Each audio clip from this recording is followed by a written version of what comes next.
सोमवार को संसद सदन में ऐसा क्या हुआ कि उपराष्ट्रपति जगदीप धनखड़ ने कांग्रेस नेता प्रमोद तिवारी को सनातन के लिए पाचन शक्ति बढ़ाने की सलाह दी।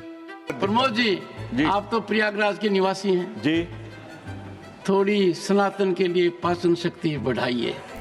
दरअसल प्रमोद तिवारी अपने भाषण में प्रयागराज जाने के बढ़े हुए फ्लाइट के किराए की बात कर रहे थे। उन्होंने कहा कि चेन्नई से प्रयागराज जाना चेन्नई से लंदन जाने से सस्ता है।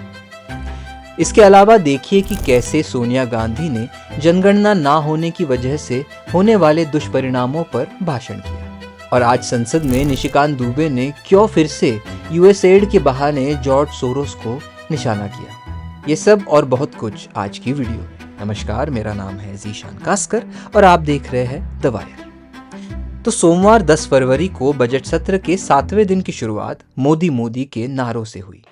हाल ही में दिल्ली विधानसभा चुनाव में 48 सीटें जीतने के बाद भाजपा सांसदों ने लोकसभा में मोदी के नारे लगाए। फिर 11 बजे प्रश्नकाल की शुरुआत हुई और तमाम सांसदों ने लोकसभा में वित्त मंत्री से सवाल किए। वहीं राज्यसभा में दिन की शुरुआत हुई शून्यकाल से।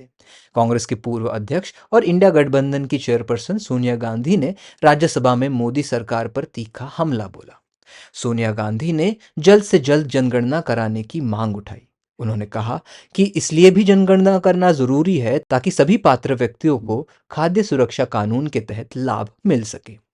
सोनिया गांधी ने मोदी सरकार पर निशाना साधते हुए ये भी कहा कि आज़ादी के बाद पहली बार जनगणना में 4 साल की देरी हुई है। उन्होंने बताया कि जनगणना 2021 में होनी थी, लेकिन अब तक ये स्पष्ट नहीं हुआ कि ये कब होगी। The National Food Security Act, NFSA, introduced by the UPA government in September 2013, was a landmark initiative aimed at ensuring food and nutritional security for the country's 140 crore population. This legislation played a crucial role in protecting millions of vulnerable households from starvation, particularly during the COVID-19 crisis. It is this act that provided the basis for the Pradhan Mantri Garib Kalyan Anna Yojana. Under the NFSA, 75% of the rural population and 50% of the urban population are entitled to receive subsidized food grains. However, the quota for the beneficiaries is still determined based on the 2011 census, which is now well over a decade old. For the first time in independent history, the decennial census has been delayed by more than 4 years. Originally scheduled for 2021, there is still no clarity on when the census will be conducted. The budget allocations reveal that the updated census is unlikely to be conducted this year as well. Around 14 crore eligible Indians are thus being deprived of their rightful benefits under the NFSA. It is imperative, sir, that the government prioritizes the completion of the census as soon as possible and ensures that all deserving individuals receive the benefits guaranteed to them under the NFSA. Food security is not a privilege, it is a fundamental right. Sonia Gandhi के भाषण के बाद रुख करते हैं लोकसभा का, जहां भाजपा सांसद निशिकांत दुबे ने कांग्रेस पर आरोप किए। दुबे का आरोप है कि यूएसएड के माध्यम से कई संस्थाओं और व्यक्तियों को पैसे दिए गए और उन्होंने सरकार से मांग की कि इस मामले की जांच कराई जाए। उनके अनुसार जिन लोगों या संस्थाओं ने इस धन का गलत उपयोग किया, उन्हें सजा मिलनी चाहिए। लेकिन वाकई क्या यूएसएड एक क्रिमिनल संस्थान है? बता दें कि अमेरिकी सरकार ने 20 जनवरी 2025 को यूएसएड यानी United states agency for international development की विदेश सहायता को 90 दिनों के लिए निलंबित कर दिया। यूएसएड अमेरिकी विदेश मंत्रालय के तहत एक स्वतंत्र संस्था के रूप में कार्य करती थी। इसका मुख्य उद्देश्य विकासशील देशों में आर्थिक विकास और मानवीय सहायता के प्रोग्राम्स को बढ़ावा देना था। अब सुनते हैं निशिकांत दुबे ने क्या कहा।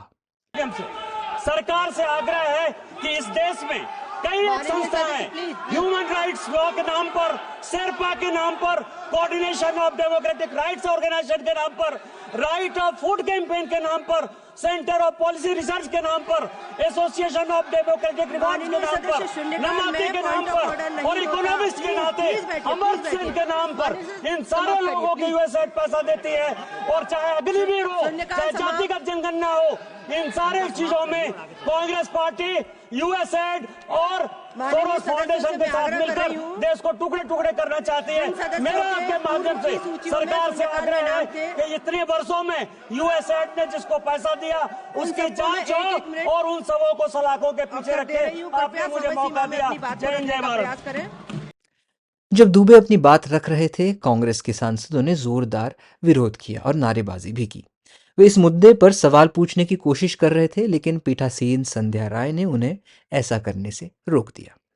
इसके बाद सोमवार का सबसे रोचक किस्सा घटा राज्यसभा में, जहां प्रयागराज के महंगे एयर टिकट का मुद्दा जोर शोर से उठाया गया। कांग्रेस नेता प्रमोद तिवारी ने एयर फेयर पर सवाल उठाते हुए कहा कि दिल्ली से लंदन की फ्लाइट का टिकट 24,000 रुपए के करीब है, जबकि चेन्नई से प्रयागराज का टिकट 53,000 रुपए का है। इस पर राज्यसभा के सभापति धनखड़ ने जवाब देते हुए कहा कि प्रयागराज का महत्व अभी लंदन से ज्यादा है। तिवारी ने महाकुंभ के नाम पर जनता से अतिरिक्त किराया वसूली की बात की और पूछा कि क्या सरकार इसे सब्सिडाइज करेगी। इस पर राम मोहन नायडू ने कहा कि किराया मांग के अनुसार बढ़ता है, क्योंकि प्रयागराज का महत्व इस समय ऐतिहासिक है, किराया बढ़ना लाजमी है। आइए सुनते हैं राज्यसभा में क्या हुआ। सर, मैं माननीय मंत्री जी से ये जानना चाहता हूँ आपके माध्यम से एक डेटा देते हुए कि लंदन जाने का दिल्ली से किराया इकोनॉमी में अगर समय से ले लिया जाए तो 24,000 कितना है? 24,000 जाने का। इकोनॉमी में समय से ले लिया जाए तो लंदन जाने का 24,000। चेन्नई से प्रयागराज जाने का किराया 53,000। Importance of Prayagraj sir, Calcutta से प्रयागराज आने जाने का 35,000। हैदराबाद, मुंबई और दिल्ली से यात्रियों का किराया 47,500 रुपए। बेंगलुरु से प्रीमियम की बात कर रहे हैं? Economy in at what time? What time मतलब आगे तो रोज तो ऐसा नहीं होता है। मैं फिर आपसे कह रहा हूँ महाकुंभ के दौरान, महाकुंभ के कारण, महाकुंभ के 144 साल के बाद आया है। तो ये सरकार आस्था और सनातन में विश्वास करती है या लूट में विश्वास करती है? यानी महाकुंभ के नाम पर जनता की जेब पे डकैती डाली जा रही है। अब आप प्रश्न पूछिए। Let the honourable member ask the question. Prayagraj का किराया क्या होना चाहिए? मैं माननीय मंत्री जी से जानना चाहता हूँ, मेरा सवाल तो सुन लीजिए कि ये, हाँ वही मैंने कहा, मैं यही कहना चाहता हूँ, क्या माननीय मंत्री जी से मेरा अनुरोध है कि धर्म के नाम पर लूट बंद कर दें, सनातन के नाम पर लूट बंद कर दें और इन किराए को सब्सिडाइज करेंगे ऐसा या नॉर्मल दिनों के जो किराया है उससे ज्यादा से ज्यादा डबल वृद्धि। प्रमोद जी, आप तो प्रयागराज के निवासी हैं जी, थोड़ी सनातन के लिए पाचन शक्ति बढ़ाइए। Honourable minister. सर, एयरफेयर्स का पहले भी बताया था डिमांड ड्रिवन है। अब लंदन की प्रयागराज की बात हो रही है तो आपने उत्तर तो दे दिया है sir. Prayagraj is more important than London, that is why more people going there and specially this is a 144 years event, sir. It's a very special event for not just the Hindu people or Indians, but all over the world. People are trying to come there to one location. Crores of people are trying to come to one location, sir. So you can already see the demand.